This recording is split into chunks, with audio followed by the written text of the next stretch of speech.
Hi friends, Big Tim here.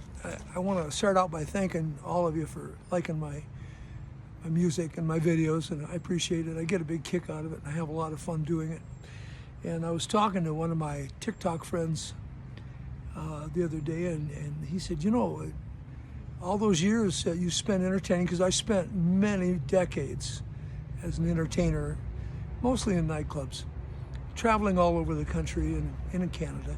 And I had a great life, not always easy, but this gentleman suggested maybe other people might be interested in a few stories from those days. Now I think those days are gone. I'm not sure anymore, you know, what the young people are doing, but in those days we used to get a booking agent and he'd book you up for a year in advance or whatever, and you just spend every week on the road traveling. You might play a nightclub for 6 nights a week, 5 hours a night, and then have 1 day or maybe 2 days to get to the next job, which could be anywhere from a couple hundred miles to 1,000 miles away, and then you start all over again. And it was just mostly just a pleasure, and lots of things happened, you know. So I thought, well, if you'll indulge me, I'll tell you a few stories of my life back then.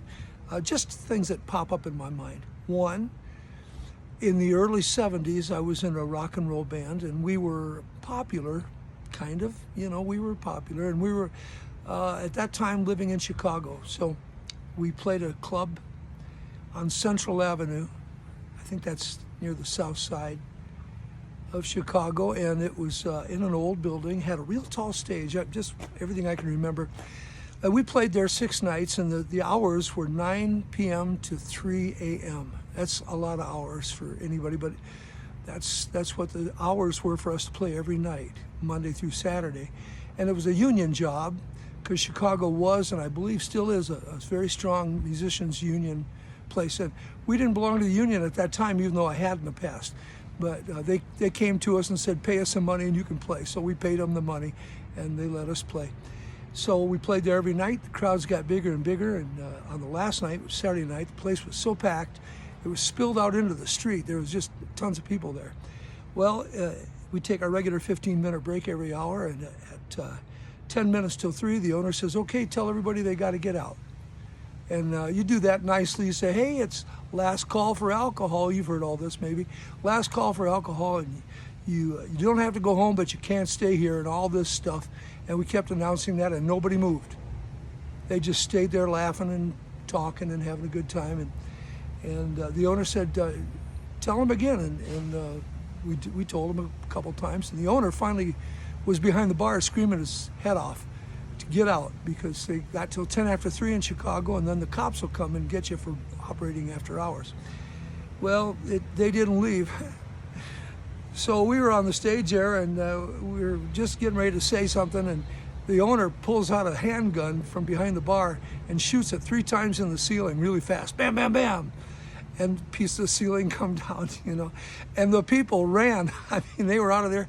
I think the place cleared in about 45 seconds. We even ran. We went to the back, out in the back alley behind the stage, because we didn't want nothing to do with it. But then we came back in and started packing up our stuff and kept our eye on the owner for sure. But that got the place cleared out. That's one of my memories. Another memory, where were we? We were in North Dakota. We were playing in North Dakota, and in a town called Minot. And I know people who've been there will say, why not Minot? Well, freezing's the reason. So we were there, and we played there about twice a year for a couple of years anyway. We were there in the winter. And a bunch of the waitresses and everything said, hey, let's go up to the truck stop and get breakfast. It's like 2 a.m. And we were done playing, of course, and so we said, okay, we'll take our van. Now, we were up in the north, but we had a block heater, electric block heater, a hot water pump that pumped hot water. We had the battery in a heating pad, all plugged in, because up there, they know you're going to plug your car in, because you'll freeze, you'll never get it started. It's 40 below.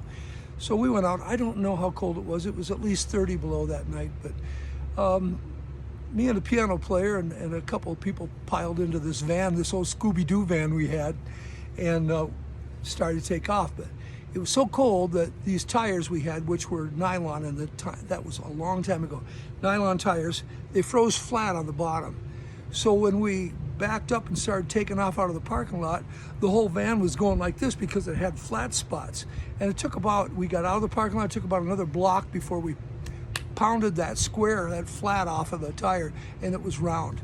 And then we proceeded up to the truck stop, which is up on the freeway, up on a hill. Minot's down in a little valley, so it's extra cold. Anyway, that's one of my memories. I hope this didn't bore you too much, but thanks for listening, and we'll see you next time. Bye.